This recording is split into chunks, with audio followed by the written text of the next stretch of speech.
Hakalai poterik unai tung lapun kot no ya kejeng kop lekai football kabala tep kung ka first knockout football tournament kabala pelong da Nongumlong Sports Club of Shillong. Hagani kasngi lapun kot no ya kini kejeng kop da ka pelong ya kejeng khon ya ka final. Ban yo ra ya ka nam nak do. Kabala long hapadang ka kynhun Dream 14 bat ka Nongumlong United Challenger.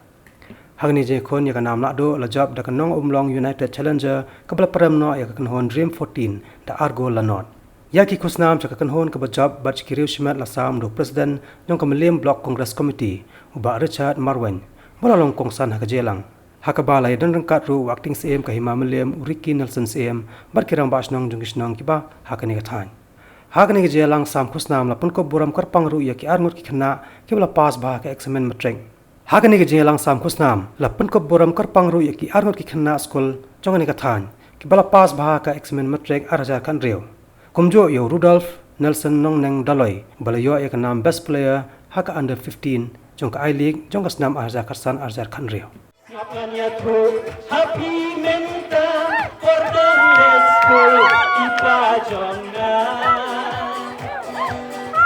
Nadu kelas A hadu kelas 2 emjula kor dong ibabu Kelas 3, 4, 5 hadu kelas 6 habo kelas inang tangban pendek Shusawa kum ukiu teli ki homework rubun basu kopi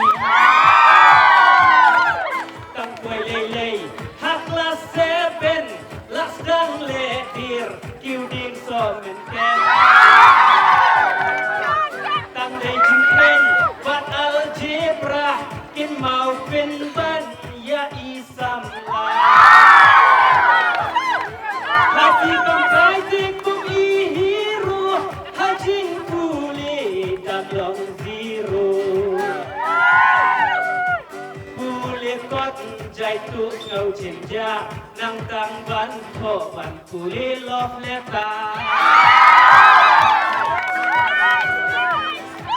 Kelas 8, kelas 9, kelas 10 lah nang jelek salut kinut om nak ban pendek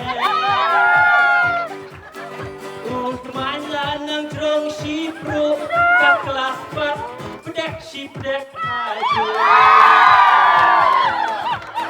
Kau bangtang ke pep school tu bagi bait ban let ya pindu